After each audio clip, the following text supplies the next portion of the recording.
तो chapter is chemical kinetics. इस chapter में हमको देखना होता है कि जो भी रिएक्शंस हो रही हैं वो कितनी तेजी से हो रही हैं, जो भी रिएक्शन हो रही हैं वो कितनी तेजी से हो रही हैं। इससे पहले जितने भी चैप्टर्स थे उसमें आपने ये देखा कि क्या रिएक्शन होंगी या नहीं होंगी।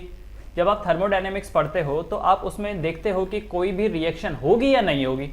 अच्छा, ऐसी रिएक्शन जो होती हैं उनका डेल्टा जी नेगेटिव होता है। जानते हो ना डेल्टा जी क्या होता है? Gives free energy, right. तो जिनका भी gives free energy change negative होता है, समझ लीजिए कि वो रिएक्शन होती हैं।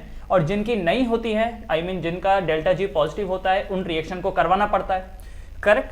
तो इससे पहले वाले चैप्टर में सबसे पहली चीज देखी जाती थी कि क्या रिएक्शन होएगा या रिएक्शन नहीं होएगा, है ना। इनफैक्ट अगर आप इलेक्ट्रोकेमिस्ट्री पढ़ेंगे तो इलेक्ट्रोकेमिस्ट्री में भी जब आप ई की वैल्यू निकालते थे, ई की वैल्यू, ई का मतलब ईएमएफ, अगर ईएमएफ पॉजिटिव निकल के आ रहा है इसका मतलब पक्का वो रिएक्शन हो रही है, इसलिए ईएमएफ पॉजिटिव निकल के आ रहा है। अगर ईएमएफ नेगेटिव है इसका मतलब वो रिएक्शन नहीं हो रही है। तो पहली चीज ये देखी जाती है कि जो भी आप रिएक्शन करवा रहे हैं क्या वो हो रही है या नहीं होने वाली में से है। जो रिएक्शन अपने आप हो जाती है हम बोलते हैं कि वो रिएक्शन स्पॉन्टेनियस है, राइट, और जो नहीं होती है वो नॉन स्पॉन्टेनियस है ना। तो पहले हमको ये देखना होता है कि कोई रिएक्शन होती भी है कि नहीं होती है, उसको हम पढ़ते हैं अंडर थर्मोडायनेमिक्स, राइट। उसके बाद कुछ ऐसी भी रिएक्शंस होती हैं जो होती तो हैं लेकिन एक सर्टेन एक्सटेंट तक ही होती हैं, उसके बाद वो इक्विलिब्रियम रीच कर लेती हैं एंड फिर आप देखेंगे कि रिएक्शन अंदर ही अंदर तो हो रही है पर जितना रेट ऑफ फॉरवर्ड रिएक्शन है उतना ही रेट ऑफ बैकवर्ड रिएक्शन है, इसलिए जो नेट चेंज है वो जीरो निकल के आता है, करेक्ट। नाउ क्या क्या पढ़ेंगे हम लोग इस चैप्टर में? सबसे पहला rate of a reaction, factor affecting rate of a reaction, mechanism, order of the reaction. तो ये कुछ चीजें हमको इस चैप्टर में पढ़नी है, करेक्ट। एक और चीज हम क्या बोल रहे हैं कि इस चैप्टर में हम पढ़ेंगे कि कौन सी रिएक्शन कितनी तेज हो रही है। तो हम ऐसी कोई रिएक्शन नहीं लेंगे जो जरूरत से ज्यादा फास्ट हो।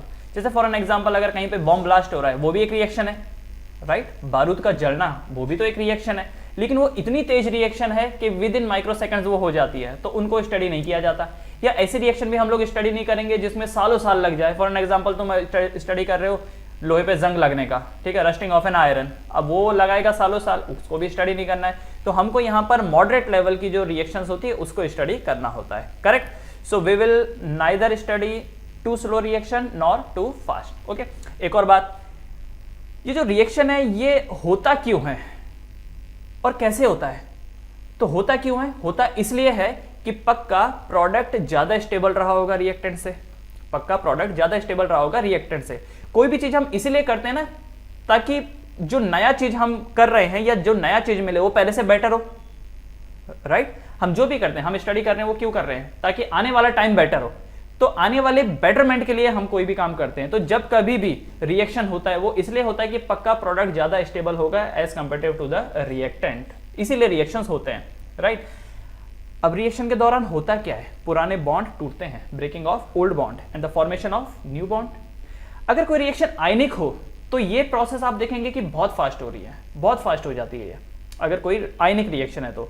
और नॉन आयनिक है तो हो सकता है थोड़ा समय ले वो, करेक्ट। नाउ आते हैं रेट ऑफ अ रिएक्शन पे। रेट ऑफ अ रिएक्शन मतलब रिएक्शन कितनी तेजी से हो रहा है, रिएक्शन कितनी तेजी से हो रहा है, करेक्ट। तो रेट ऑफ अ रिएक्शन को डिफाइन किया गया, rate of a reaction is change in concentration of reactant और product per unit time.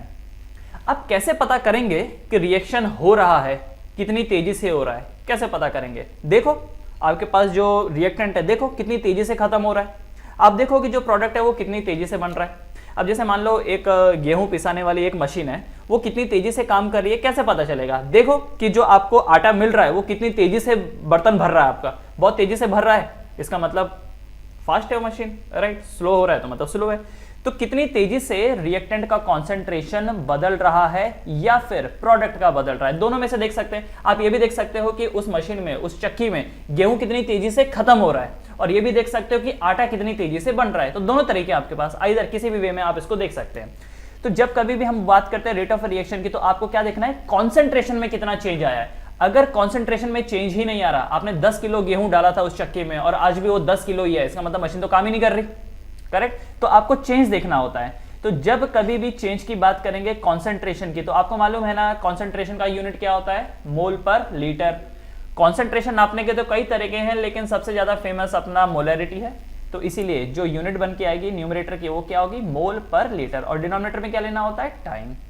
Second. तो इसीलिए याद रखना रेट ऑफ अ रिएक्शन की यूनिट निकल के आती है मोल पर लीटर पर सेकेंड, मोल per litre per second, right. जिस तरीके से आपने वेलोसिटी के बारे में पढ़ा था, what is velocity? Velocity is displacement upon time.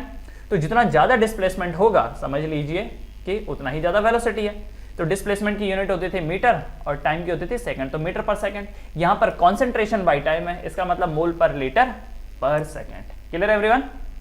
Okay, थोड़ा सा और डीपली इसको समझते हैं। सपोज करो कि एक रिएक्शन दे रखा है R giving you P। What is R? R is the reactant and P is the product. तो रेट ऑफ रिएक्शन को लिखा कैसे जाएगा? लिखा जाएगा minus of delta R। R के बाहर हमने क्लोज ब्रैकेट डाला। जब भी हम क्लोज ब्रैकेट डालते हैं इसका मतलब हम मोलैरिटी बोलना चाह रहे हैं, हम मोलैरिटी बोलना चाह रहे हैं, कॉन्सेंट्रेशन बोलना चाह रहे हैं। मोलैरिटी मतलब क्या? कॉन्सेंट्रेशन ही होता है, राइट। तो जब मैं R के बाहर क्लोज ब्रैकेट लगा देता हूं इसका मतलब मैं रिएक्टेंट के कॉन्सेंट्रेशन की बात कर रहा हूं। तो change in concentration of reactant by change in time, correct. इसको प्रोनाउंस कैसे करेंगे? Rate of reaction is equal to minus of change in concentration of reactant upon change in time. अच्छा, माइनस सिंबल यहां पर डाला हुआ है, क्यों? क्योंकि आप एक बात जानते हैं कि रिएक्टेंट कम हो रहा है धीरे धीरे, रिएक्टेंट कम होगा। अगर रिएक्टेंट कम होगा तो फाइनल जो रिएक्टेंट होगा वो कम है और इनिशियल ज्यादा रहा होगा, तो चेंज निकालो, फाइनल माइनस इनिशियल, कम में से ज्यादा को सब्ट्रैक्ट करोगे तो रिजल्ट क्या आएगा? नेगेटिव आएगा। लेकिन वही चीज जब आप प्रोडक्ट की बात करते हो तो प्रोडक्ट के लिए प्लस डालते हो, क्योंकि प्रोडक्ट बढ़ रहा है, तो जो चीजें बढ़ रही होती है उसके लिए प्लस डालते हैं। तो plus delta, change of delta का मतलब ही चेंज होता है, तो change in plus change in concentration of product divided by change in time. तो इस वे में आप उसको स्पेसिफाई करते हैं। अब ये तो जनरल फॉर्मूला हो गया, दिस इज जनरल फॉर्मूला। जैसे अगेन वेलोसिटी क्या होता है? Displacement upon time, general formula ही है। लेकिन आपको एक चीज पता है, जैसे फिजिक्स में डिस्प्लेसमेंट की इक्वेशन लिखी रहती है कि 2x² + 3x + 4 find velocity at इतना इतना, राइट। तो स्पेसिफिकली क्या होगा? तो इसको एक एग्जांपल से समझते हैं। सपोज यहां पर दिया हुआ है PCl5। देखिए PCl5 give you PCl3 + Cl2। अभी आप सिर्फ समझने का काम कीजिए, लिखने का टाइम मैं आपको दूंगा, ठीक है। आप सिर्फ समझने का काम कीजिए। PCl5 give you PCl3 + Cl2। तो यहां पर for this reaction rate of reaction क्या होगा? Minus of delta concentration of PCl5, correct, क्योंकि रिएक्टेंट के नाम पे यहां पे कौन है? PCl5 है, तो concentration of PCl5 upon change in time equal to, अब अगर मैं PCl3 के टर्म्स में बात करूंगा तो delta concentration of PCl3 upon delta T equal to Cl2 के टर्म्स में बात करूंगा तो डेल्टा Cl2 का कॉन्सेंट्रेशन अपॉन डेल्टा T। और याद रखना इन सबके बीच में अगर रिलेशन लगेगा, जरूरी नहीं है कि लगे, जरूरी नहीं है लगे, लेकिन अगर कभी लगाना पड़े तो क्या सिंबल लगेगा? यहाँ पर इक्वल टू का साइन लगेगा। इसका मतलब क्या है? मतलब यह है कि आइदर आप PCl5 को देख करके पता कर सकते हो कि रिएक्शन कितना फास्ट है, PCl5 कितनी तेजी से कम हो रहा है, या तो आप PCl3 के टर्म्स में देख सकते हो कि PCl3 कितना तेजी से बढ़ रहा है, Cl2 के टर्म्स में देख सकते हो Cl2 कितना तेजी से बढ़ रहा है। सबको देखने की जरूरत नहीं है, किसी एक को देखो। जब मम्मी चावल बनाती है तो चावल पक गया है कि नहीं पका है वो कैसे चेक करती है? 2-4 चावल भी उठाती है ना और उसको चेक करके देखती है, अगर वो पका है तो मतलब सब पका है। ऐसे तो नहीं करते ना कि हर एक चावल को पिचका पिचका के देख रहे हैं, नहीं होता ऐसे। तो यहां पर भी वही है, आइदर आप PCl5 को देखो, आइदर PCl3 को, आइदर Cl2 को, तो किसी एक को आपको देखना होता है। हाँ, कई बार ऐसा होता है कि कंपैरिजन बेसिस पे पूछेगा आपसे कि बोलेगा PCl5 में इतना चेंज है तो बताओ PCl3 में कितना चेंज है, तब आपको ये इक्वल टू का लॉजिक लगाना पड़ सकता है। दूसरा आपके मन में आएगा बट सर यहाँ पर तो PCl3 + Cl2 है, तो यहाँ पे इक्वल टू क्यों डाला, यहाँ पे प्लस क्यों डाला? अगेन प्लस नहीं आएगा, क्यों? क्योंकि हम रेट ऑफ रिएक्शन देख रहे हैं, हम स्टीशियोमेट्री नहीं देख रहे हैं यहाँ पर। मतलब हम यहाँ पर क्या देख रहे हैं? रेट ऑफ रिएक्शन देख रहे हैं। सर स्टीशियोमेट्री नहीं बोलना चाहिए, मतलब कि हम यहाँ पर बढ़ती हुई चीज को देख रहे हैं। किसी भी एक चीज के बढ़ता हुआ देख लो, कोई भी एक चीज है जो बढ़ रही हो उसको देख लो, पूरा उसका पता चल जाएगा आपको, राइट ना। उसके बाद एक और एग्जांपल, जैसे 2N2O5 give you 4NO2 + 1O2। अच्छा, इसके लिए कैसे लिखेंगे रेट ऑफ रिएक्शन? तो rate of reaction is equal to N2O5 reactant है इसलिए माइनस का साइन आएगा, और क्योंकि यहाँ पे 2 लिखा है तो आगे आप लिखोगे 1/2। क्यों लिखोगे इसके बारे में समझते हैं। तो यहाँ पे 2 न्यूमरेटर में है तो यहाँ पर आपको डिनोमिनेटर में 2 कर देना है, और डेल्टा का मतलब चेंज होता है। N2O5 को क्लोज ब्रैकेट में लिखेंगे अपॉन डेल्टा T, और माइनस क्यों? Because N2O5 is reactant equal to 4NO2। तो 4NO2 का देखो क्या बनेगा? 1/4 delta concentration of NO2 upon delta T equal to O2 का क्या बनेगा? Delta O2 upon delta T, correct. इतना सही है। अब सवाल है कि ये 1/2 क्यों लिखा और इसका 1/4 क्यों लिखा? द सीन इज, अगर आप कभी भी मार्केट में जाओ, दुकान वाले से रेट पूछो किसी भी चीज का कि भैया आम कितने रुपए है, तो वो पर केजी के हिसाब से बताएगा, वो पर केजी के हिसाब से बताएगा, राइट। और वही हमारे लिए कन्वीनियंट है। लेकिन मान लो अगर दुकान वाला ये बोले कि 100 रुपए का 2 किलो है, अगर वो ये बोले कि 100 रुपए का 2 किलो है, तब आप क्या दिमाग लगाते हो, अच्छा 100 रुपए का 2 किलो, इसका मतलब 1 किलो कितने का रहा होगा, 100/2, दैट मीन्स 50 रुपए का 1 किलो है। तो यहां पर जब आपने इस रिएक्शन को पूछा कि बताओ N2O5 का कॉन्सेंट्रेशन क्या है, तो इसने डबल वैल्यू दिया आपको, देख रहे हो 2 टाइम्स N2O5। तो इसका मतलब ये जो वैल्यू दे रहा है ये आपको डबल दे रहा है। आपको तो वैल्यू सिंगल यूनिट का चाहिए, इसीलिए आपको यहां पर 1/2 करना पड़ा। जब आपने NO2 को पूछा तो NO2 ने 4 का रेट बताया, ठीक है। NO2 ने क्या बताया, NO2 ने 4 का रेट बताया। जैसे दुकान वाले के पास गए, भैया ये पेन कैसा है, तो उसने बोला 20 रुपए का 4 आएगा, तो 20 रुपए का 4 आएगा, इसका मतलब एक 5 रुपए का। तो आपने क्या किया, डिवाइडेड बाय 4 किया ना। तो इन सब को 1 यूनिट में कन्वर्ट करने के लिए आपको 1/4 से डिवाइड करना पड़ेगा, क्लियर। अब ये जो O2 है, O2 तो ऑलरेडी 1 का ही रेट है, तो उसको करने की जरूरत क्या है, जो सिंगल रेट बता रहा है करने की जरूरत क्या है। आप अगर APMC जाओ, APMC क्या है, सब्जी मार्केट है, जो कि एक बड़े उसमें आता है, मतलब होलसेल मार्केट में आता है। वहां पर जब भी आप जाओगे, आजकल तो ठीक है थोड़ा टाइम चेंज हो गया है, लेकिन पहले जब भी जाते थे वहां पे आप पूछते थे आलू कितने का है, तो वो सीधा 2.5 किलो का रेट बताते थे। वो क्या बोलते थे कि लेना है तो कम से कम 2.5 किलो लेना पड़ेगा, होलसेल मार्केट है, तो 2.5 किलो का रेट बताता था। तो पर यूनिट में चेंज करना तो क्या करना होता था, डिवाइडेड बाय 2.5 करना पड़ेगा आपको, 2.5। करेक्ट एवरीवन, ठीक है। तो इस वे में आप किसी भी रेट ऑफ ए रिएक्शन को लिखोगे, क्लियर। नाउ अगर आपके पास गैसेस रिएक्टेंट है तो concentration will be replaced by partial pressure. अगर रिएक्टेंट के नाम पे आपके पास गैसेस है, देखो अगर रिएक्टेंट के नाम पे लिक्विड है तो लिक्विड तो एक बर्तन में आ जाते हैं। अब क्योंकि बर्तन में आ जाएंगे तो आप ये देख सकते हो कि वो जो बर्तन है उसका वॉल्यूम क्या है, भाई 1 लीटर का बर्तन है, 2 लीटर का है, 3 लीटर का है, और उसके अंदर कितने मोल्स हैं, करेक्ट। तो वहां पर तो आप मोल पर लीटर में चीजों को बता सकते हो। लेकिन यहां पे अगर हम गैसेस की बात करेंगे तो गैसेस तो हवा में उड़ रही हैं, गैसेस तो हवा में उड़ रही हैं, तो वहां पर तो कॉन्सेंट्रेशन की बात करना ठीक नहीं है, क्योंकि जो चीज हवा में उड़ रही है, जो चीज किसी बर्तन में ठीक से समा नहीं रही है। अच्छा, गैसेस की एक प्रॉपर्टी है, मान लो एक स्टूडेंट बोलता है कि ठीक है सर, जो इस रूम में ऑक्सीजन है हम इसकी बात करते हैं। अब ये जो ऑक्सीजन है ये पूरे रूम में आ रही है, यही ऑक्सीजन को चाहो तो आप एक बॉटल में भी डाल सकते हो, डाल सकते हो, बिल्कुल डाल सकते हो। लेकिन अगर मैं वाटर की बात करूं तो वाटर को अगर 1 लीटर का बर्तन चाहिए तो चाहिए, आप बोलोगे मैं 1 लीटर पानी को आधे लीटर बर्तन में डाल दूं, वो होने वाला नहीं है। वाटर कंप्रेस तो करेगा नहीं। गैसेस कंप्रेस कर सकती हैं, क्योंकि गैसेस कंप्रेस कर सकती हैं तो इसकी वजह से क्या होगा, आप अलग अलग वॉल्यूम में उसको डाल सकते हो। अगर अलग अलग वॉल्यूम में डालोगे तो सबके लिए मोलरिटी अलग अलग हो गई। अब सबके लिए यार मोलरिटी अगर अलग अलग होगी तो वैल्यूज भी अलग अलग हो गई। इसीलिए गैस को हम गैस के टर्म्स में बात करेंगे तो ज्यादा बेटर होगा। और गैस को गैस के टर्म्स में कैसे बात किया जाता है, वहां पर हम मोलरिटी को चेंज कर देंगे और उसकी जगह लिख देंगे पार्शियल प्रेशर, ठीक है। उसकी जगह क्या लिख देंगे, पार्शियल प्रेशर। अच्छा, by the way partial pressure कैसे निकालते हैं, number of moles of gas divided by total number of moles into total pressure. इसी वे में निकालते हैं, इसी वे में निकालते हैं, है ना।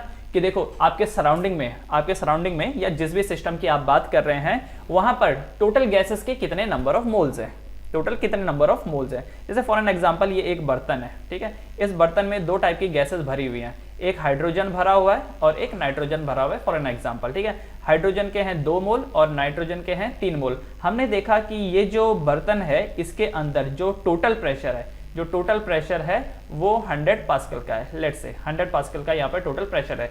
तो हाइड्रोजन का कितना कंट्रीब्यूशन हो गया, तो पार्शियल प्रेशर ऑफ हाइड्रोजन कैसे निकालेंगे, हाइड्रोजन के मोल कितने हैं, तो 2 डिवाइड बाय टोटल मोल कितने हैं, 2 + 3 5 इंटू टोटल कितना है 100, तो ये कितना हो जाएगा 5 2 10 0। इसका मतलब 40 पास्कल का जो प्रेशर लगा रहा है वो अकेला हाइड्रोजन लगा रहा है और बाकी 60 कौन लगा रहा है, नाइट्रोजन। अब आप एक चीज नोटिस कर रहे होंगे कि जो भी गैस जितना भी प्रेशर लगाएगी वो टोटली डिपेंड करता है कि उनकी संख्या कितनी है, क्योंकि हाइड्रोजन संख्या में कम है नाइट्रोजन के मुकाबले, इसलिए कम प्रेशर लगा रहा है, 40 क्या लगा रहा है। नाइट्रोजन क्या है, नाइट्रोजन की संख्या ज्यादा है तो नाइट्रोजन ज्यादा प्रेशर लगा रहा है, करेक्ट। तो यहां पर आपको क्या करना है, कॉन्सेंट्रेशन को रिप्लेस कर देना है बाय पार्शियल प्रेशर। अगर आप पार्शियल प्रेशर से रिप्लेस कर देंगे तो मोल पर लीटर हट जाएगा। तो जो आपने इससे पहले रेट ऑफ ए रिएक्शन बोली थी, ये देखो रेट ऑफ ए रिएक्शन का यूनिट क्या बोला था, मोल पर लीटर पर सेकंड, है ना, मोल पर लीटर पर सेकंड। मोल पर लीटर को अगर आप हटा दें और उसकी जगह पर प्रेशर डाल दें, पार्शियल प्रेशर डाल दें, तो पार्शियल प्रेशर की यूनिट क्या होती है, एटमॉस्फेयर, एटीएम। तो यूनिट क्या बन जाएगी, एटीएम पर सेकंड, ठीक है। तो इसी वजह से यहां पर देखो यूनिट क्या बन जाएगी, एटीएम पर सेकंड और एटीएम पर मिनट। इसका मतलब अगर कहीं पर भी गैसेस रिएक्टेंट हैं, वो रिएक्ट कर रही हैं, तो आप ये मत बोलना कि रेट ऑफ रिएक्शन इज इतना इतना मोल पर लीटर पर सेकंड, नो, तब आप बोलोगे इतना इतना एटीएम पर सेकंड। देखो प्रेशर बढ़ रहा है, आप क्या बोलोगे, देखो प्रेशर बढ़ रहा है, ठीक है।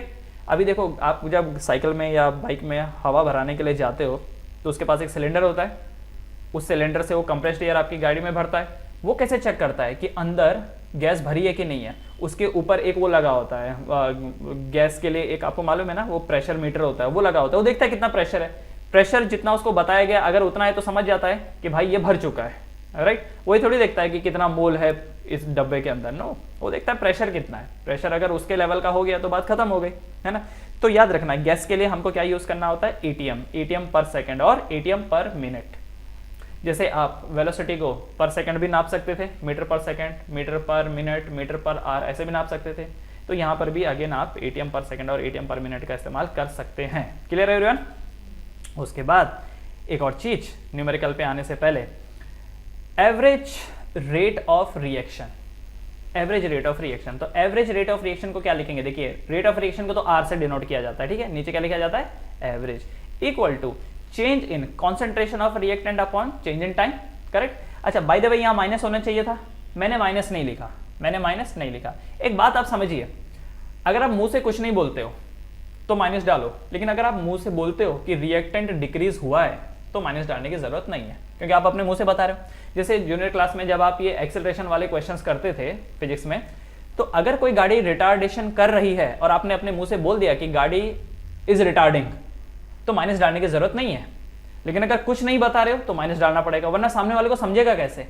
या तो माइनस से दिखाओ कोई चीज रिटार्ड हो रही है, या तो खुद ही बोल दो कि नहीं ये गाड़ी रिटार्ड हो रही है, तब सामने वाला खुद लगा देगा उसमें माइनस, ठीक है। तो दोनों में से कोई एक काम करना है। मैंने नहीं लगाया, मैंने नहीं लगाया, करेक्ट। इसका मतलब मैं आगे चल करके बोल दूंगा कि यहाँ पर रिटार्डेशन हो रहा है, आई मीन कि रिएक्टेंट धीरे धीरे करके कम हो रहे हैं, करेक्ट। इंपॉर्टेंट यहाँ पर क्या है कि जब हम बोलते हैं ना एवरेज रेट ऑफ रिएक्शन, तो उसको आर एवीजी करके लिखा जा सकता है, और यहाँ पर हम डेल्टा का सिंबल लगाते हैं।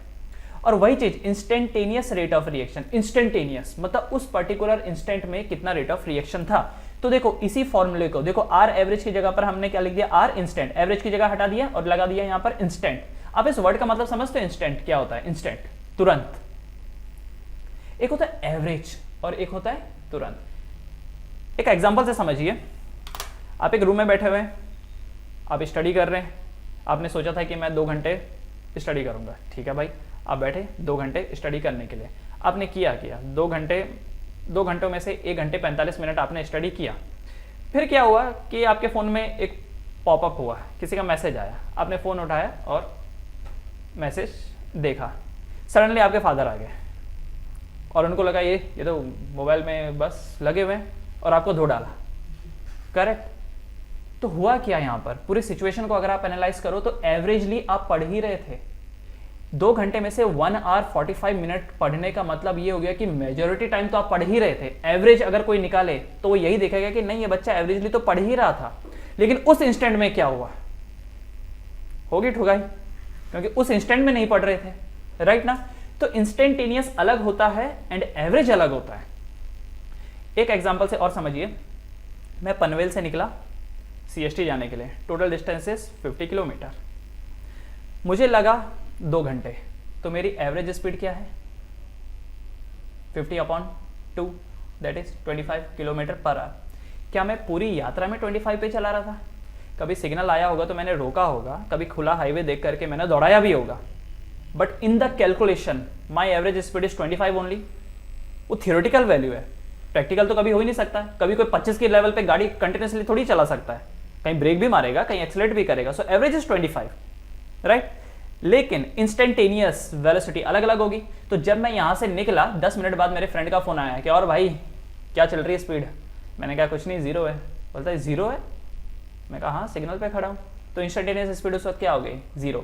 एवरेज अभी भी 25 ही है, टोटल जब कैलकुलेट करोगे तो 25 ही निकल के आएगा, लेकिन उस मोमेंट में क्या है? 0 है। 15 मिनट बाद फिर फोन आया, और भाई क्या चल रहा है? मैंने कहा 80 पे है गाड़ी, दौड़ा रहा हूँ उसको। तो उस मोमेंट पे 80 है, पर पूरी यात्रा में तो 80 में नहीं थी, राइट ना। तो इंस्टेंटेनियस का मतलब उस मोमेंट पे क्या हुआ।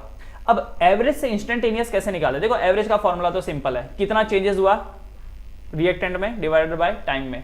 वेलोसिटी के मामले में कितना चेंज हुआ डिस्टेंस में डिवाइडेड बाय टाइम में, बस उतना ही करना होता है अपने को। लेकिन जब आप बात करते हैं ना इंस्टेंटेनियस की, तो इंस्टेंटेनियस के कैलकुलेशन के लिए आपको समय की सीमा बहुत कम करनी होती है, जैसे आपने यहाँ पर वेलोसिटी के लिए क्या किया था, डिस्टेंस है 50 किलोमीटर, टाइम लगा 2 घंटा, तो टाइम कितना लिया आपने, 2 घंटे का समय लिया, 2 घंटे के बेसिस पे आप कैलकुलेट कर रहे हो। लेकिन जब बात इंस्टेंटेनियस की आएगी, फॉर एग्जाम्पल मेरे फ्रेंड ने जब फोन किया था 10 मिनट पहले, सॉरी निकलने के 10 मिनट बाद, उसने मुझे बोला कि भाई क्या चल रही गाड़ी की स्पीड, तो मैंने बिना किसी देर किए हुए तुरंत मीटर पे देखा, वो क्या बोलते हैं स्पीडोमीटर, स्पीडोमीटर पे देखा और उसको बोला 80, आई मीन उससे पहले तो 0 था, उस वक्त देखा 0, 15 मिनट बाद बोला 80, तो मैंने समय नहीं गंवाया, मैंने तुरंत बताया देख करके। तो in that case t tends to 0, मैंने समय नहीं लिया। तो देखो एवरेज को इंस्टेंटेनियस में चेंज करने के लिए हमें क्या सब्स्टिट्यूट करना पड़ता है, उसके आगे लिखना होता है लिमिट t टेंड्स टू 0। जहां कहीं पर भी ये अक्षर आपको दिखाई दे limit t tends to 0, t की वैल्यू 0, अच्छा t की वैल्यू 0 नहीं है, t टेंड्स टू 0 है, मतलब टाइम जो है वो 0 के क्लोज है, टाइम जो है वो 0 के क्लोज है, टाइम 0 के क्लोज है, 0 नहीं है, 0 होता तो मैं कैलकुलेट क्या कर रहा हूं, राइट ना, मतलब 0 के क्लोज है। अच्छा देखते देखते कुछ समय लगा होगा, राइट ना। तो जहां कहीं भी लिमिट t टेंड्स टू 0 है, समझ लीजिए वो इंस्टेंटेनियस की बात कर रहा है, क्योंकि समय नहीं दे रहा है वो। और जब भी कोई चीजें इंस्टेंट होती हैं तो समय नहीं देती, 2 गाड़ियां आपस में टकरा गई, एक्सीडेंट हो गया, समय कहां दिया था, समय दिया होता तो बचा लिया होता था। तो जब भी कोई चीज इंस्टेंटेनियस होती है वो समय नहीं देती। पापा जब खोल के अंदर घुसे रूम दरवाजे को, समय नहीं दिया ना आपको बचने का, करेक्ट। तो याद रखो लिमिट t टेंड्स टू 0, कहीं पर भी ये चीज दिखाई दे तो इसका मतलब वो क्या रिप्रेजेंट कर रहा है, इंस्टेंटेनियस। अब समस्या क्या है, अरे यार इंस्टेंटेनियस के लिए हर बार ये लिखना पड़ेगा क्या, limit t tends to 0 delta r by delta t, नहीं। तो हमने क्या किया, इसको चेंज कर देते हैं, जहां कहीं भी लिमिट डेल्टा दिखाई दे इसको शॉर्ट में d लिख देंगे, तो ये क्या बन गया dr अपॉन dt। तो याद रखना delta r upon delta t is the average rate of reaction and dr upon dt is instantaneous rate of a reaction. Clear. तो एवरेज रेट को कैसे ढूंढा जाता है, कॉन्सेंट्रेशन में कितना बदलाव हुआ डिवाइड बाय टाइम में कितना बदलाव हुआ है। और इंस्टेंटेनियस को कैसे ढूंढा जाता है, आपको डेरिवेट करना होता है रिएक्टेंट की इक्वेशन को। तो अगर कहीं पर रिएक्टेंट की इक्वेशन आ रही है तो पक्का वो आपसे ज़्यादातर इंस्टेंटेनियस ही पूछता है, मतलब एवरेज भी पूछ सकता है पर ज़्यादातर वो इंस्टेंटेनियस ही पूछता है। और जब कभी भी एवरेज निकालने की बारी आती है तो डायरेक्ट वो आपको वैल्यूज़ दे देते हैं, ठीक है। तो दोनों में ऐसी कोई बड़ी बात नहीं है, आप इजीली निकाल सकते हो average rate of reaction. Clear, average and instantaneous को आप निकाल सकते हो। और अगेन ये चीज़ फिजिक्स में भी था, अगर आप नोटिस करेंगे तो ये चीज़ फिजिक्स में भी था, average velocity instantaneous velocity, right ना, सेम कॉन्सेप्ट यहाँ पर लगता है। वन मोर थिंग, अगर किसी भी रिएक्शन में कोई ऐसा सब्सटेंस है जो एक्सेस में है तो उसको रेट ऑफ रिएक्शन में कंसिडर नहीं किया जाता, correct. If any substance is in excess then it is not considered for rate of reaction. अगर कोई चीज जरूरत से ज्यादा है उसको रेट ऑफ रिएक्शन में कंसिडर नहीं किया जाता। जैसे देखो एग्जांपल के लिए 5Br minus plus BrO3 minus, अच्छा ये सब एक्वस सॉल्यूशन है। एक्वस सॉल्यूशन का मतलब क्या है, पानी में डुबाए हुए हैं, प्लस 6H प्लस रिएक्ट किए और आपको दे दिया 3Br2 एक्वस प्लस 3H2O। अब आप यहाँ पर नोटिस करोगे रेट ऑफ रिएक्शन की अगर कोई बात करेगा, एवरेज रेट ऑफ रिएक्शन, तो Br माइनस का क्या लिखेंगे, -1/5 delta concentration of Br minus upon delta T equal to, इसके लिए क्या लिखेंगे, minus of delta BrO3 minus upon delta T, इसके लिए क्या लिखेंगे, -1/6 delta H plus upon delta T, इसके लिए लिखेंगे +1/3 delta Br2 upon delta T, correct ना। लेकिन वाटर के मामले में देखो, अगर आपने 1/3 delta H2O upon delta T लिखा तो वो सही नहीं होगा, क्योंकि वाटर यहाँ पर क्या है, एक्सेस में है। वाटर यहाँ पर क्या है, एक्सेस में, जरूरत से ज़्यादा है। तो सर जो चीज़ ज़रूरत से ज़्यादा है उसको क्यों ना लिखा जाए, क्यों ना लिखा जाए, क्योंकि ध्यान रखिए जो चीज़ ज़रूरत से ज़्यादा है रेट कभी भी उस पर डिपेंड करेगा ही नहीं। फॉर एन एग्जाम्पल, मेरी एक फैक्ट्री है जिसमें मैं मोटरसाइकिल बनाता हूँ, बाइक बनाता हूँ। मेरे पास बहुत सारे टायर हैं, मेरे पास बहुत सारे ये हैं, स्टीयरिंग है, लाइट है, टंकी है, पर इंजन 10 ही है। तो इसका मतलब रेट ऑफ रिएक्शन किस पे डिपेंड कर रहा है, किस पे डिपेंड कर रहा है, इंजन पे, क्योंकि इंजन मेरे पास लिमिटेड ही है, बाकी तो भर भर के है ना।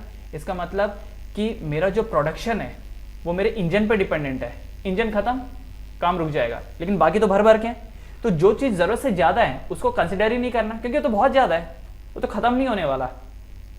अभी देखो जब आप किसी भी फ्यूल को जलाते हो, लकड़ी जलाते हो, तो कितना देर तक आप खाना बनाओगे डिपेंड्स अपॉन कि कितना फ्यूल आपने लिया। अच्छा फ्यूल को जलने के लिए तो ऑक्सीजन भी लगता है, पर क्या आप ऑक्सीजन को कंसिडर करते हो नहीं करते हो, क्योंकि ऑक्सीजन भर भर के क्या देखना, उसको बहुत है अपने पास, तो क्या देखने का, जो लिमिटेड है। लेकिन जब आप स्पेस में जाते हो, आपने देखा होगा अभी चंद्रयान मिशन हुआ, जब आप स्पेस में जाते हो तो उनको देखना पड़ता है कि फ्यूल कितना है प्लस ऑक्सीजन कितना है। स्पेस क्राफ्ट जो है वो इतने इनएफिशिएंट क्यों हो जाते हैं, क्योंकि उनको फ्यूल के साथ साथ एयर भी लेके जाना पड़ता है, क्योंकि स्पेस में तो एयर होता नहीं है, फ्यूल जलेगा नहीं, तो भाई वो बढ़ेगा कैसे आगे। तो जो अर्थ पे लोग हैं वो लकी हैं कि सिर्फ पेट्रोल टैंक है, उन बेचारों को तो पेट्रोल टैंक के साथ साथ वो वाला टैंक, एयर टैंक भी लेके जाना पड़ता है। करेक्ट एवरीवन, समझ में आया।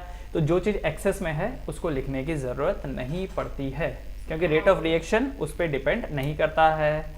अब सवाल यह है कि हमको कैसे पता चलेगा कौन एक्सेस में है। अगर आप नोटिस करेंगे यहाँ पे एक्वस सॉल्यूशन लिखा हुआ है, इसका मतलब एक्वस मतलब वाटर, और यहाँ पे प्रोडक्ट में वाटर बन रहा है। तो अगर कोई चीज एक्वस है, पानी में डुबाई गई है, मतलब सॉल्वेंट पानी है, और जो चीज ज्यादा होता है, जो चीज ज्यादा होता है उसे सॉल्वेंट बोलते हैं, राइट। तो यहां पर वाटर इज इन एक्सेस।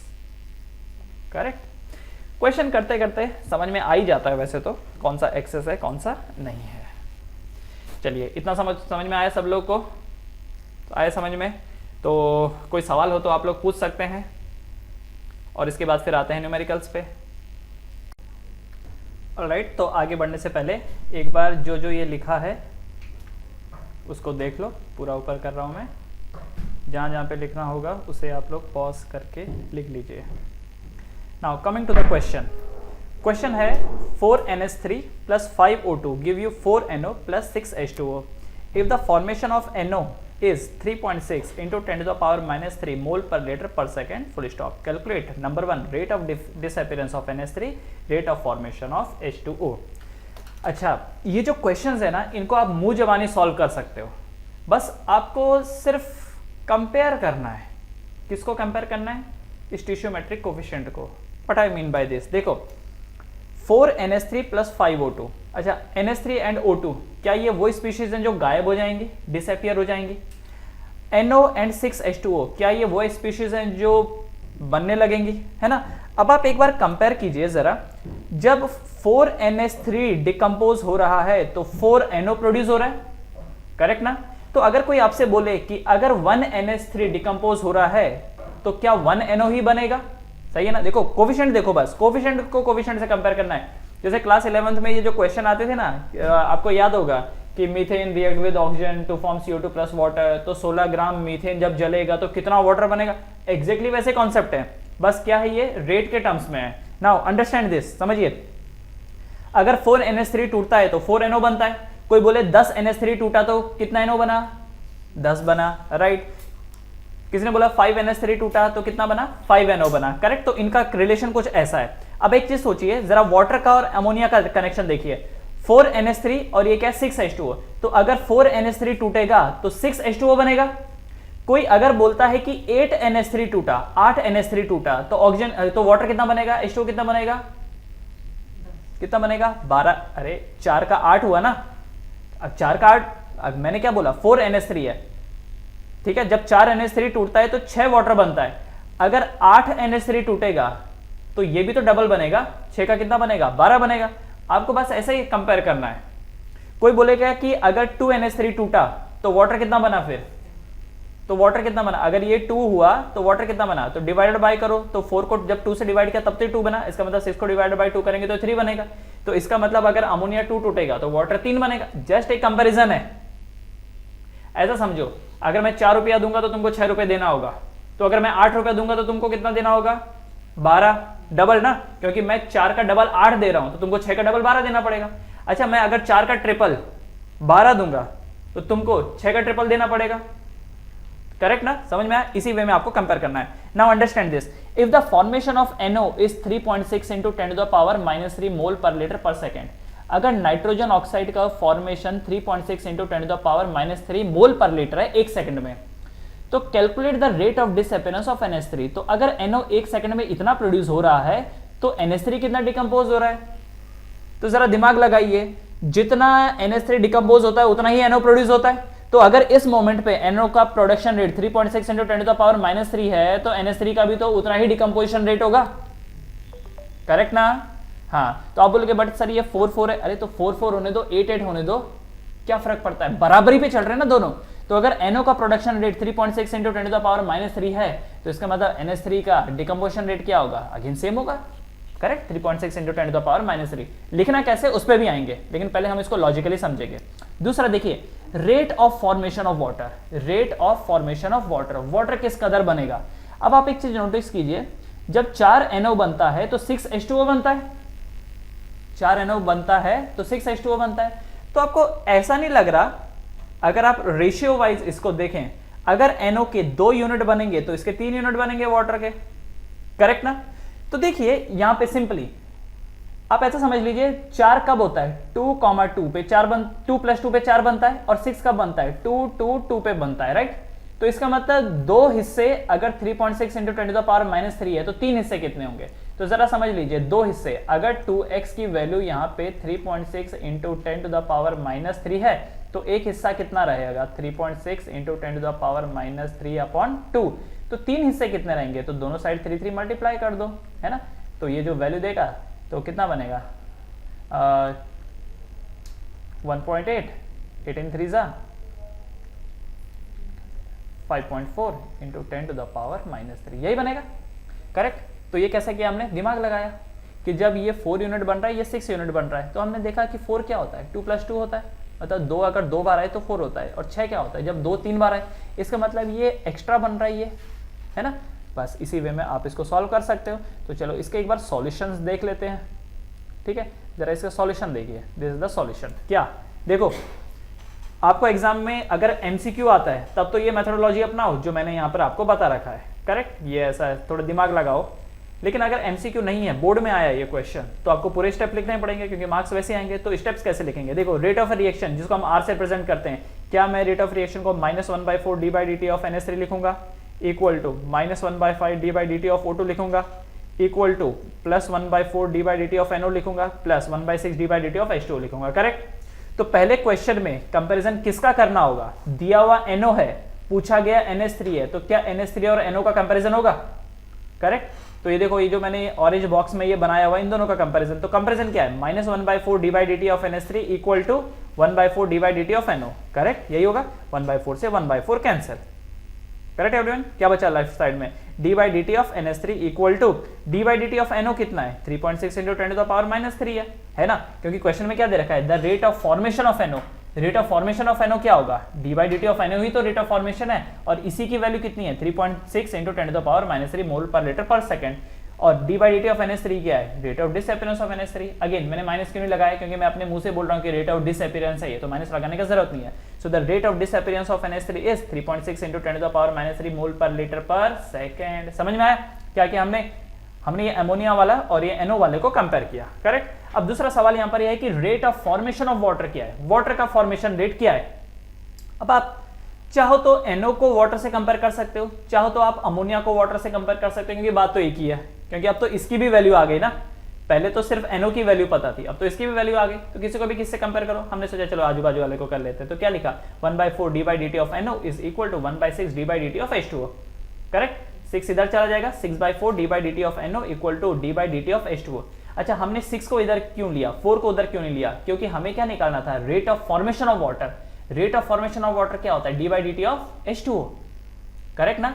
जिसके भी टर्म्स में बोला हो उसी के टर्म्स में रख देना और बाकी को दूसरी तरफ लेके जाना है। तो यहां पर बोला गया था rate of formation of H2O, इसलिए d/dt ऑफ H2O।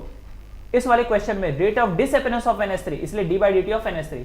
यहां पर ये नहीं आएगा 1/4 2/3, वहां नहीं आएगा, याद रखना। जिसका भी रेट आपसे पूछा गया है वहां पर आपको 1/2 2/3 वहां नहीं रखना है, दूसरी तरफ लेके चले जाना है, करेक्ट एवरीवन। हाँ, तो यहाँ पे d/dt ऑफ H2O मतलब the rate of formation of water, ये यहाँ पर आ गया, और 6 वहां पे इधर चला गया, तो 6/4 d/dt ऑफ NO। अच्छा, by the way d/dt of NO की वैल्यू कितनी थी, क्या यही थी 3.6 इंटू 10⁻³ वहां पे डाला, वैल्यू कितनी आई 5.4 इंटू 10⁻³ मोल पर लीटर पर सेकंड। तो जरा देखो क्या ये वही वैल्यू थी जो हमने उस वक्त निकाली थी। हमने क्या बोला, अगर 4 यूनिट NO के बन रहे हैं तो 6 यूनिट वाटर के बन रहे हैं। इसका मतलब वाटर जो है 1/3 एक्स्ट्रा बन रहा है, 1/3 एक्स्ट्रा बन रहा है ना, क्योंकि 4 क्या है, आप एक नोटिस करो, 4 क्या है 2/3 है, और 6 क्या है, 6 में 1 यूनिट और आ रहा है, मतलब 3/3 है वो, आप बोल सकते हो वैसा। रेशियोज वाली बात है बस। अगर आपको रेशियोज के ऑपरेशन बहुत अच्छे से करने को आते हैं तब तो फॉर्मूला लगाने की जरूरत नहीं, सीधा कंपैरिजन है ये। क्लियर है एवरीवन? ठीक है, तो इस क्वेश्चन को लिख लीजिए, write down this question. Now the next question, 2N2O5 gives you 4NO2 plus O2। इसका मतलब क्या है कि जब 2N2O5 टूटेंगे तो 4 NO2 बनेंगे। मुझे बताओ अगर 100 N2O5 टूटेंगे तो कितना NO2 बनेगा? 100 का डबल 200, क्योंकि यहां पर 2 का डबल 4 है, तो 100 का डबल कितना? 200, करेक्ट ना? अगर कोई बोले कि 1000 N2O5 है तो इसका मतलब NO2 कितने हैं? 2000 है। अगर एक N2O5 टूटेगा तो NO2 कितना बनेगा? 2 बनेगा। इतना समझ में आता है ना? बस सारा खेल उसी का ही है, सारा खेल कोएफिशिएंट कंपैरिजन का ही है यहां पर, ठीक है। अच्छा एक और चीज, जब 2 N2O5 टूटते हैं तो जाकर के एक ऑक्सीजन बनता है। तो मुझे बताओ अगर 50 N2O5 टूटेंगे तो कितने ऑक्सीजन बनेंगे? 25 बनेंगे। बस मतलब काम खत्म। आगे सवाल, It was found that concentration of NO2 increases by 2 into 10 to the power minus 2 mole per liter in 5 second. 5 second में NO2 का कॉन्सेंट्रेशन कितना बढ़ा? 2 into 10 to the power minus 2। Calculate rate of a reaction. पहला सवाल ये, rate of reaction क्या है? दूसरा, rate of change of concentration of N2O5। Rate of change of concentration of N2O5 ये हमको निकालना है। अच्छा मुझे बताइए, पहले सेकंड वाला पार्ट करते हैं। अगर NO2 का फॉर्मेशन 5 सेकंड में 2 into 10 to the power minus 2 है। देखो 5 सेकंड को तो पहले हमको 1 सेकंड में चेंज करना होगा, है ना? 1 सेकंड में चेंज करना होगा, खैर देख लेंगे वो बाद में। पहले समझिए rate of change of concentration of N2O5। आपसे बोल रखा है कि अगर NO2 5 सेकंड में 2 into 10 to the power minus 2 बन रहा है तो उस हिसाब से N2O5 कितना डिकम्पोज हुआ होगा।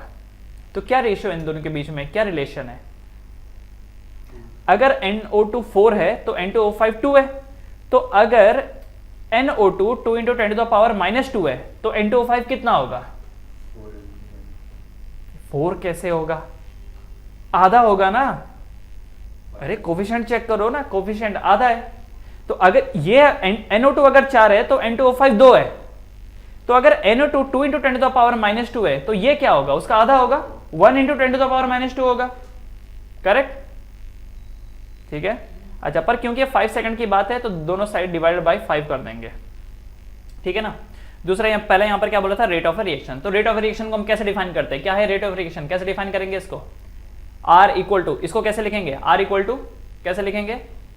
Minus, yes 1/2, correct. आगे D concentration of N2O5 upon dt, correct, ऐसे लिखेंगे। डेल्टा भी लिख सकते हो क्योंकि यहां पर कोई स्पेसिफाइड नहीं है कि एवरेज है या इंस्टेंटेनियस है, लिख सकते हो कुछ भी। इक्वल टू इसके टर्म्स में कैसे लिख सकते हैं? 1/4 d/dt ऑफ NO2 का कॉन्सेंट्रेशन प्लस इसका d/dt ऑफ O2 का कॉन्सेंट्रेशन, करेक्ट, ऐसे लिखा जा सकता है। तो ढूंढ तो आप तीनों में सकते हो लेकिन रखोगे वही जिसकी वैल्यू दी है। तो किसकी वैल्यू दी है? 2 into 10 to the power minus 2 that is NO2 की दी हुई है। तो इसका मतलब रेट ऑफ रिएक्शन क्या होगा? 1/4।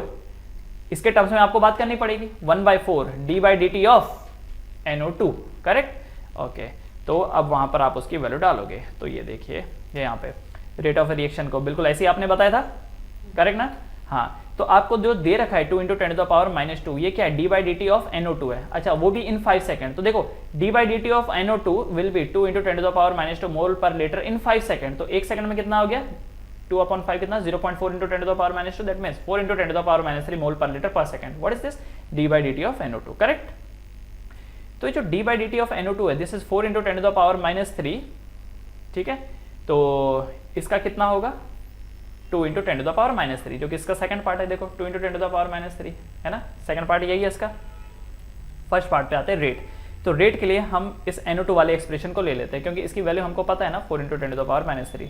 तो ये बन जाएगा देखो 1/4 d/dt ऑफ NO2। तो d/dt ऑफ NO2 की जगह आ जाएगा 4 into 10 to the power minus 3, 1/4 into 4 into 10 to the power minus 3, that is 1 into 10 to the power minus 3 mole per litre पर सेकंड, करेक्ट। समझ में आया? इजी है क्वेश्चन।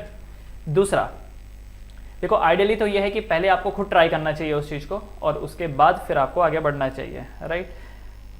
ठीक है, तो पॉज करके एक बार सॉल्व कर लेना। अब यहाँ पर देखो आपको क्या बोल रखा था? Rate of change of concentration of N2O5। N2O5 में कितना चेंज आएगा। तो क्या हम ये N2O5 इक्वेशन उठाएंगे और दूसरा ये वाली इक्वेशन उठाएंगे, इन दोनों को कंपेयर करेंगे। दिख रहा है, हम क्या करेंगे, इन दोनों को कंपेयर करेंगे। तो देखो 1/2 d/dt of N2O5 equal to 1/4 d/dt of NO2, correct. 2 से 4 कैंसिल होगा तो 2 हो जाएगा, d/dt of N2O5 equal to 1/2 d/dt of NO2।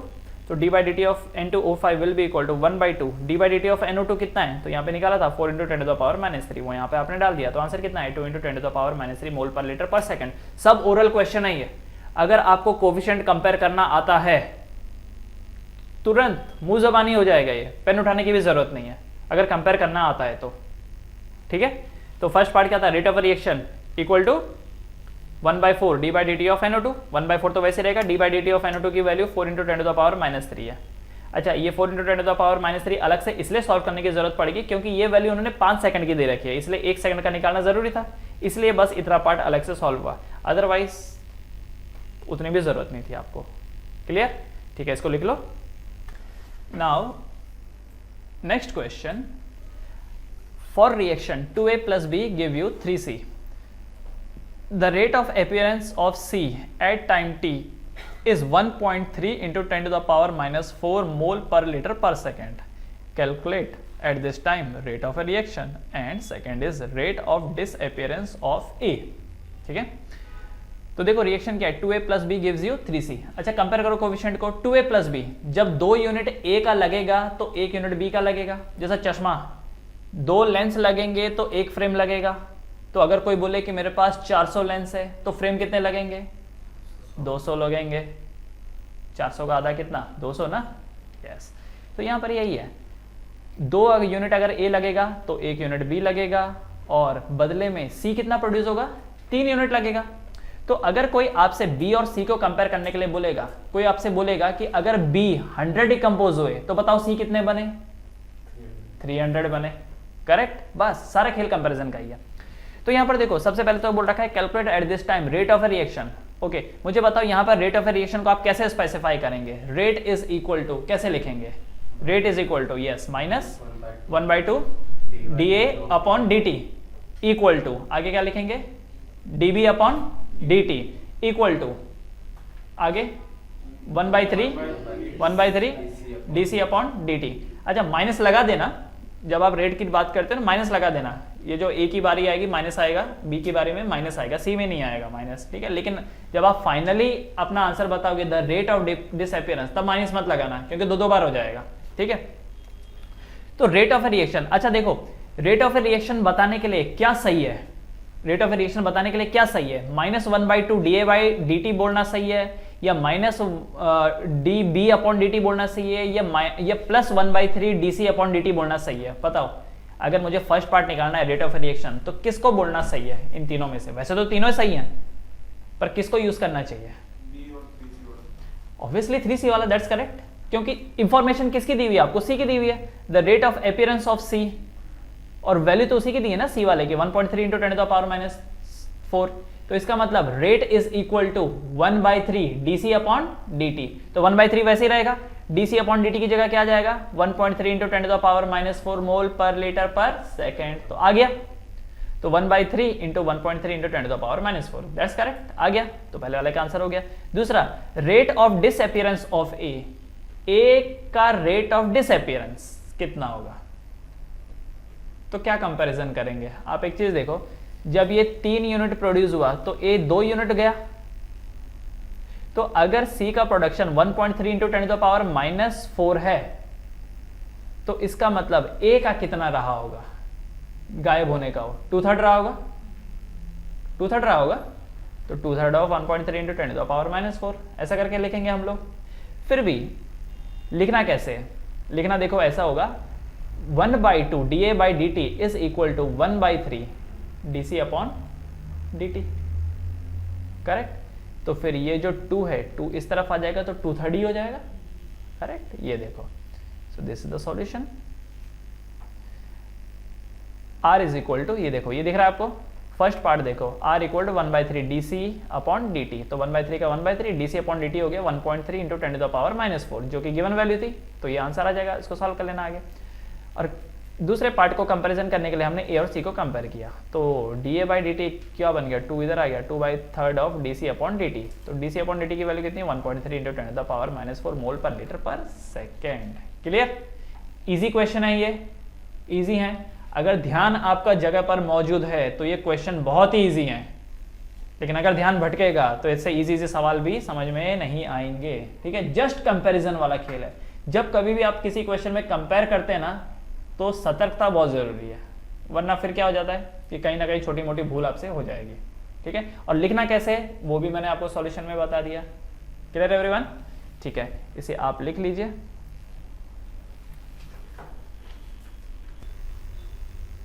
Now factor affecting rate of a reaction. हमने ये तो देखा कि रेट ऑफ ए रिएक्शन को हम लोग कैसे स्पेसिफाई कर सकते हैं। तो कैसे स्पेसिफाई कर सकते हैं कि रिएक्टेंट कितना तेजी से घट रहा है। जब मैं बोलता हूं तेजी से तो इसका मतलब टाइम का फैक्टर आ गया, और घट रहा है का मतलब, जब मैं बोलता हूं घट रहा है उसका मतलब कि कॉन्सेंट्रेशन में बदलाव आ रहा है। तो दो चीजें, कॉन्सेंट्रेशन एंड टाइम।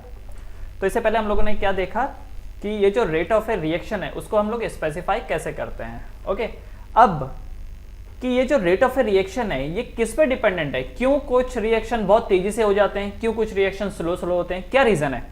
तो सबसे पहला रीजन है नेचर ऑफ रिएक्टेंट।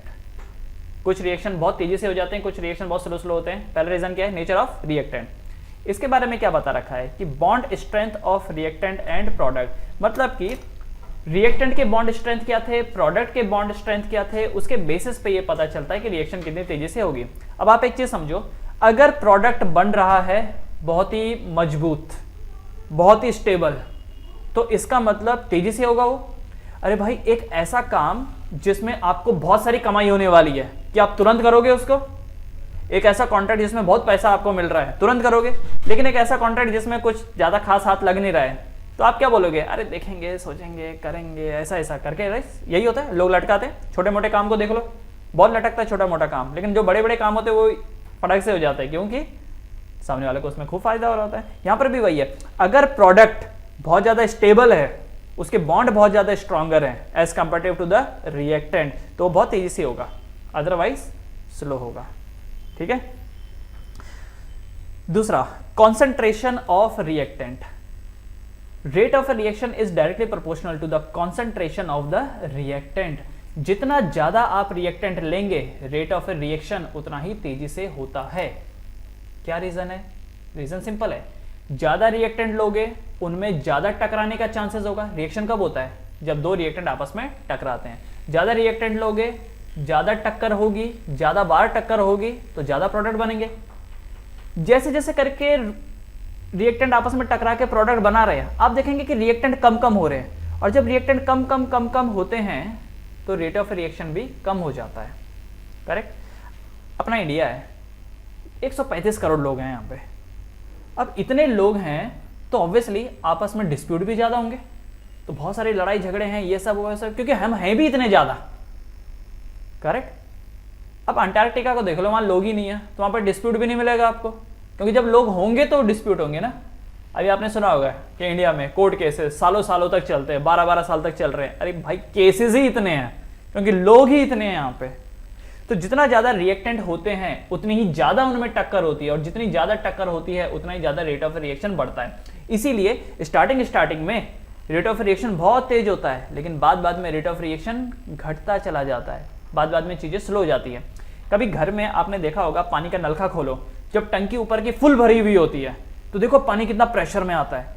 जैसे जैसे करके टंकी खाली होने लगती है, आप देखोगे कि पानी स्लो स्लो आने लगता है। ऐसा नहीं कि पानी बंद हो जाता है, पानी स्लो आता है। समझ में आ जाता है टंकी खाली हो गई है क्या, है कि नहीं? होता है ऐसा, ऑब्जर्व किया है? ऑब्जर्व करो। अगर आप लोग ऑब्जर्व करोगे चीजों को तो साइंस आपके लिए बड़ा आसान हो जाएगा। Just observe the things. ठीक है, उसके बाद टेम्परेचर पे भी रेट ऑफ रिएक्शन डिपेंडेंट है। वो भी कैसा? Direct proportional. देखो, ऊपर वाला भी डायरेक्ट प्रोपोर्शनल था, नीचे वाला भी डायरेक्टली प्रोपोर्शनल है। टेम्परेचर बढ़ता है तो रेट ऑफ रिएक्शन बढ़ता है। क्या रीजन है? पार्टिकल्स का सिर्फ होना काफी नहीं है रिएक्शन करवाने के लिए, पार्टिकल्स का एक दूसरे से टकराना एनफ वेलोसिटी के साथ आउटपुट देगा। एनफ वेलोसिटी के साथ आउटपुट देगा। जैसे दीवार है और मेरे पास एक पत्थर है, पत्थर को मैं इस दीवार पे मारूंगा हल्के से, तो दीवार थोड़ी टूटेगी, आउटपुट कुछ नहीं आएगा। करता रहूंगा ऐसा जिंदगी भर, कुछ नहीं होने वाला। लेकिन अगर वही पत्थर को मैं बहुत तेज मारता हूँ इस पर, तेज तो क्या, मान लो मैंने एक तोप के गोले के अंदर गोले के बजाय उस पत्थर को डाल दिया, फायर किया, बूम, तब दीवार उड़ जाएगी, कुछ आउटपुट आएगा। तो सिर्फ पार्टिकल्स का होना काफी नहीं है, सिर्फ रिएक्टेंट का होना काफी नहीं है, उनका इफेक्टिवली एक दूसरे के साथ टकराना होना चाहिए, तब जाके प्रोडक्ट बनता है। इसके लिए उनको एनर्जी चाहिए।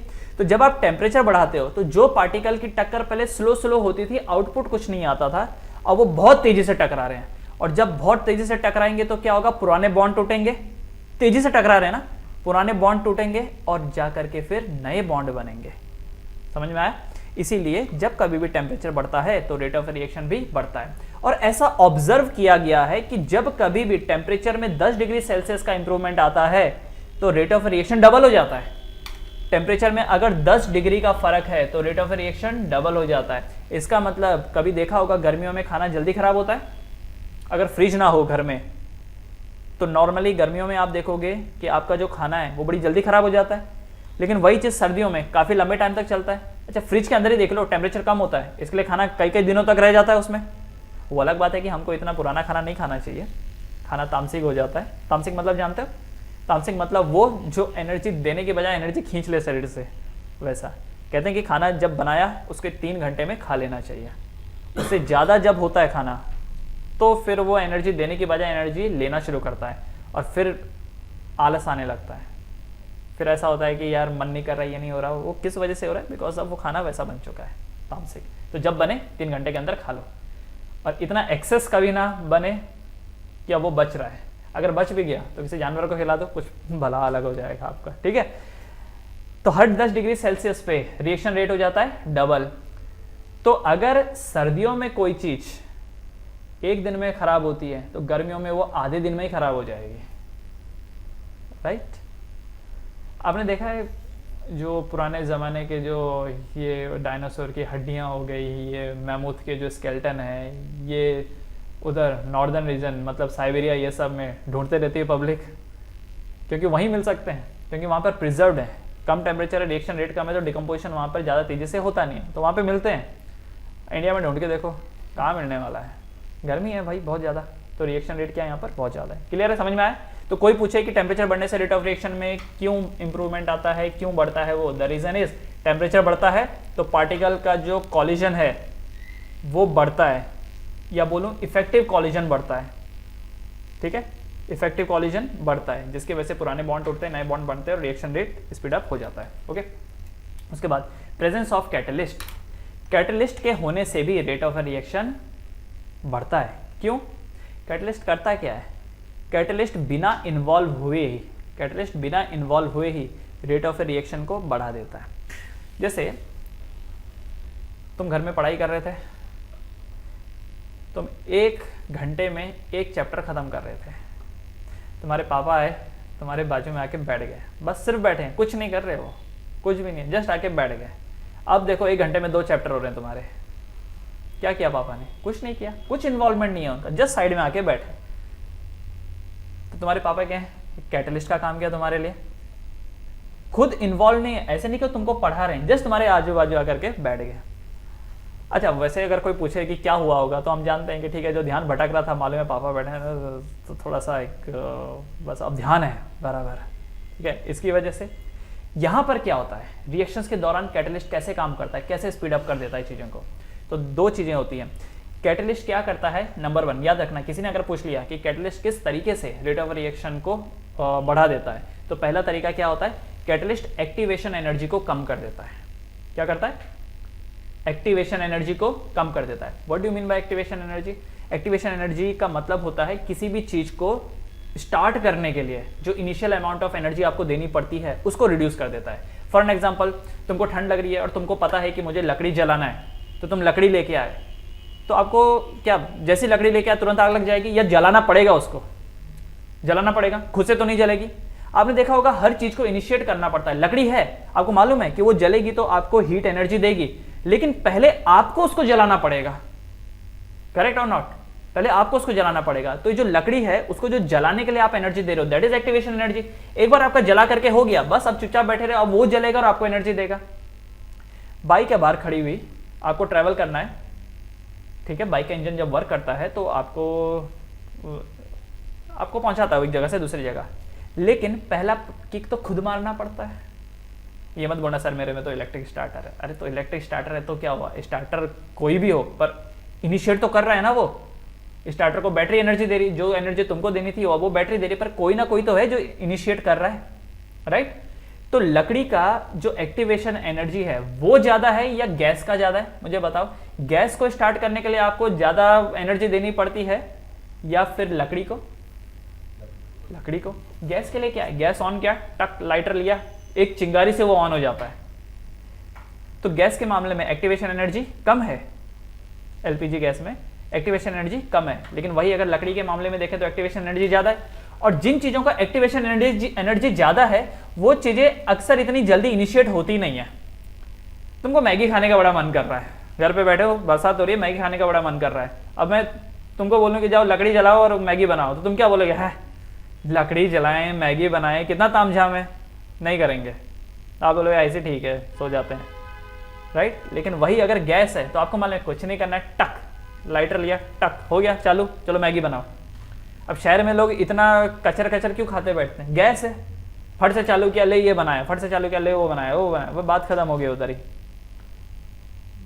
और गांव के लोग क्या है कि भाई लकड़ी जलानी पड़ती है तो वो तभी जलाते हैं जब कुछ हैवी बनने वाला होता है। हैवी मतलब क्या, सिर्फ फूड ओनली, बाकी टाइम उल्टा पुल्टा नहीं खाते वो लोग, और इसलिए हेल्दी भी रहते हैं।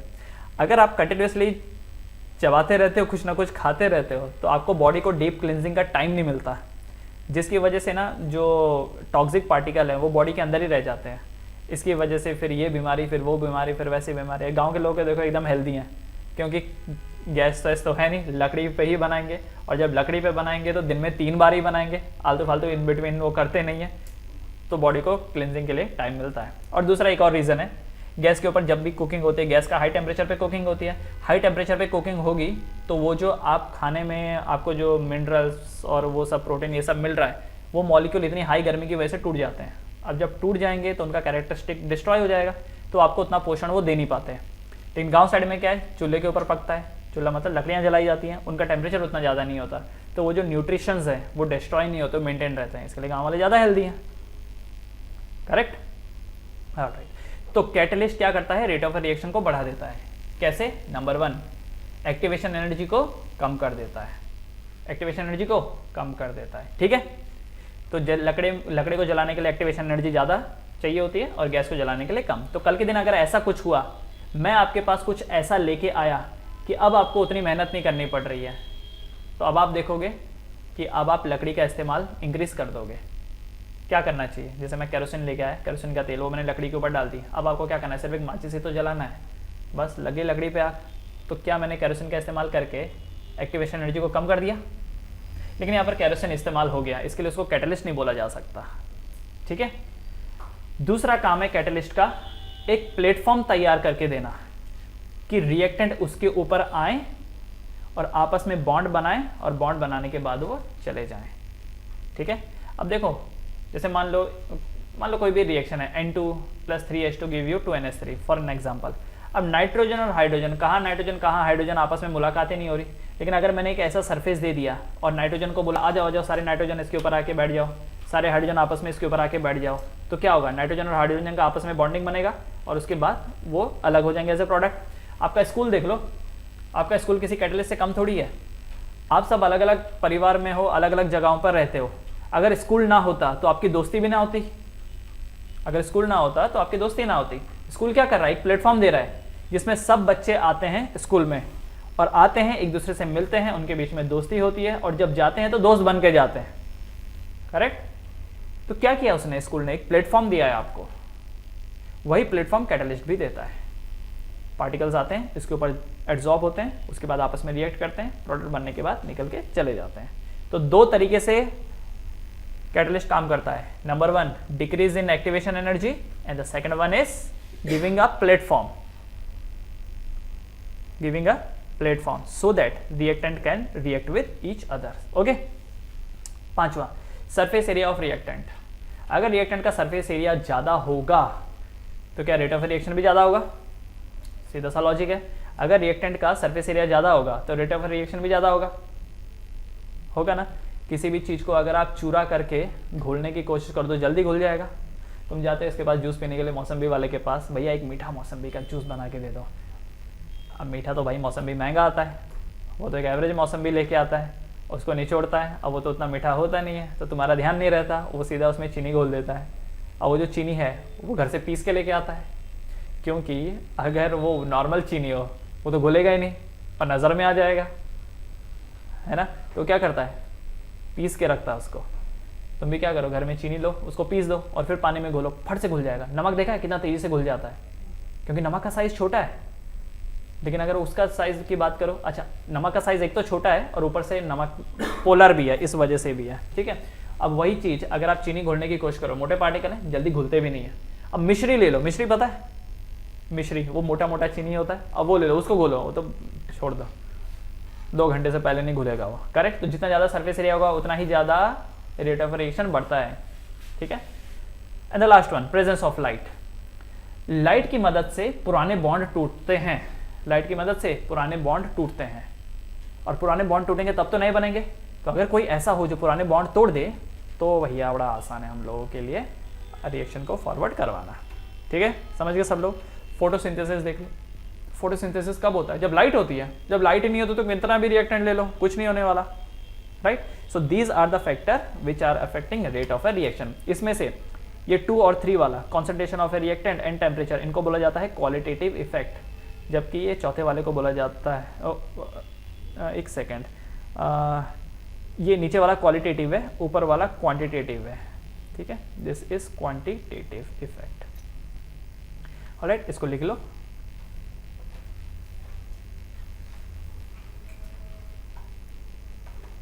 तो ऊपर वाला क्वांटिटेटिव, नीचे वाला क्वालिटेटिव, ऑलराइट एवरीवन।